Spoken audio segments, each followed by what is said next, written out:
It's great to be able to welcome Roxum to the bass session today. Backstage at Bass, just after the gig. Great gig. How did it go for you? Did you enjoy it? Yeah, it was good. Good energy. Good energy. Yeah.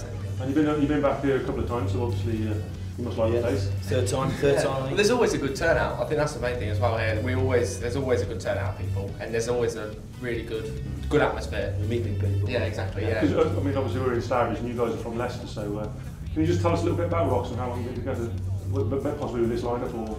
Yeah. I've been together for. I mean, what year was it? We actually. As sort of a group of people, we've been together for about 6 years, but as Roxum, we've been here for about 3 years. Been together for 3 years. Right. Callum's joined us for about 2 years, so yeah, we've been together quite a while. Yeah, and it's great having Callum in because he's brought his own feel to it, his own sound. He's kind of developed his. So watching the gig then, I was trying to kind of.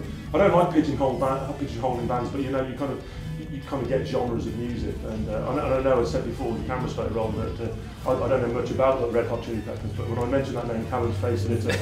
You've got that kind of, you know, I don't rap, funk, rock, definitely some pop in there. I mean, driving guitar behind it all. Yeah. And, you know, how would you describe them? Where are your influences? We've definitely got a lot of influences between us from. Kind of classical, isn't it?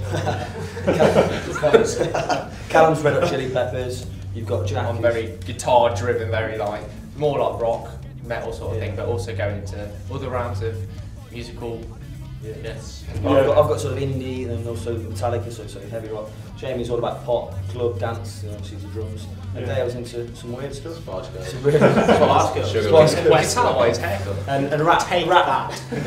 Beastie Boys, Faith No More. So there's a whole lot of influences there, and it's just sort of bringing it together. I think sometimes it's good in the way that, like, within your like kind of Roxum sound, it's all like it is, like a melting pot. Yeah. Sometimes you get a lot of people into the same kind of music, and all you get is, oh, we all like Oasis, or we all sound like Oasis. It's nice.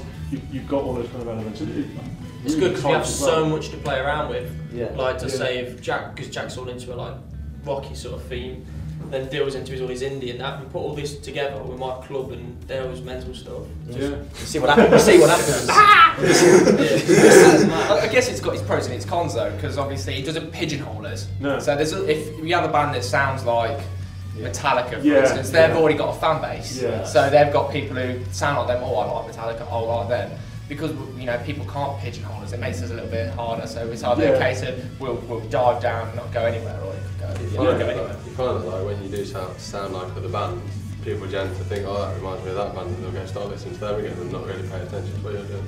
But then by being a bit different and not, trying to, if people can hear an influence from other bands, that's great. But if you start to sound like other bands, and that's sort of borderline. But if you got influence people like, then they've got to go to you for that sort of sound. Yeah. Can I ask you as well? Because I mean, on stage, just before you, I think James was saying this will be the last time we're playing for some of these songs. I mean, I've just heard them. They sound like great songs. And what's the story behind some of those songs?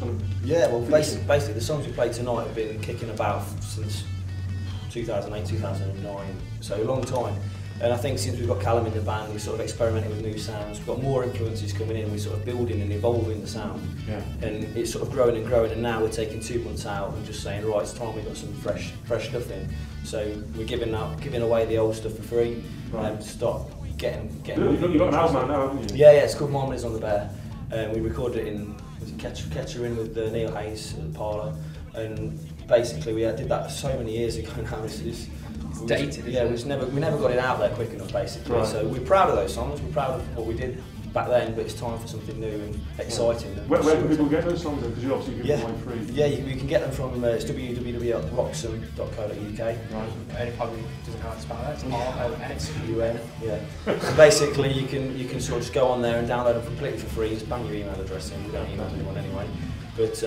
You just download them for free. Yeah, we will not spam you. No, we won't, promise. That's the promise. Promise. What are the highlights so far for you guys?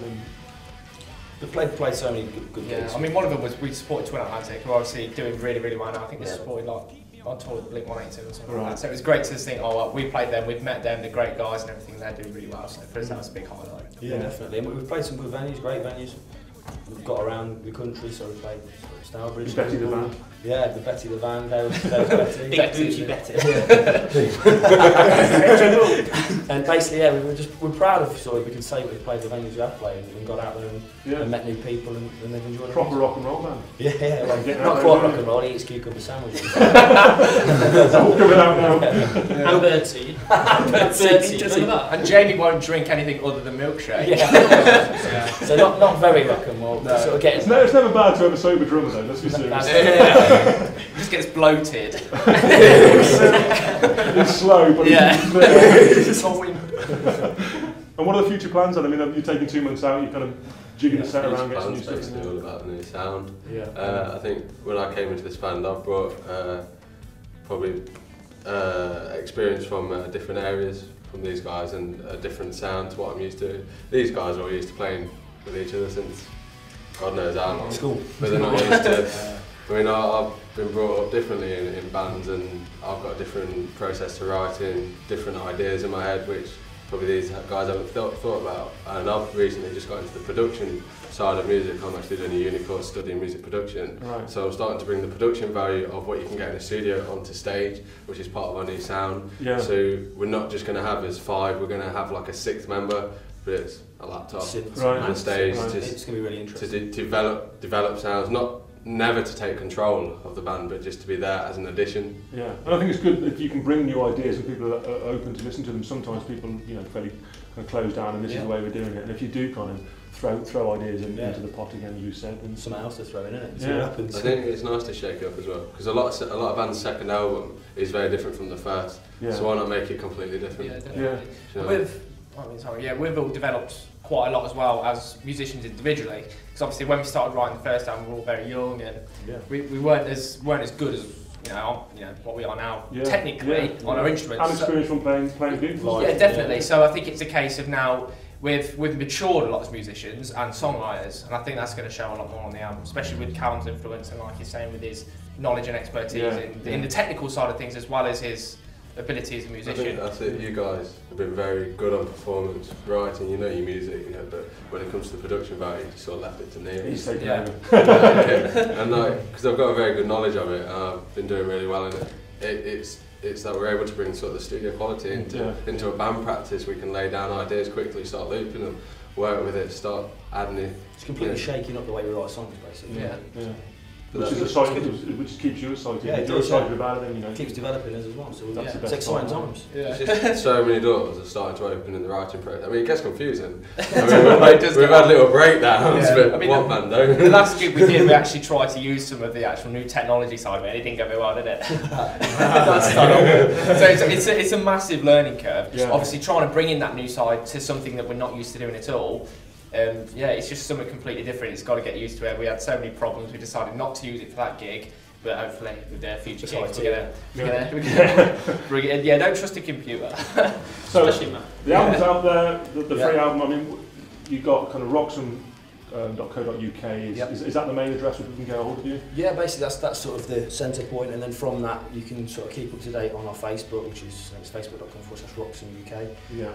And then obviously I'm personally just always chirping on Twitter, so if anyone wants to follow us, it's @Roxum. And if anybody wants to get hold of Jack, it's just search Jack Jordan. I'm probably posing with a guitar. Yeah. Match.com.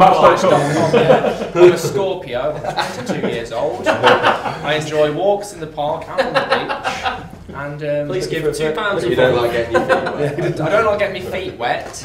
However, doesn't care about size, colour, nationality. The main thing, breed, more than handfuls of ways. Well, I think on that note, thanks very much for taking on talking on the bass sessions. Thank you. Oh my God, he did that.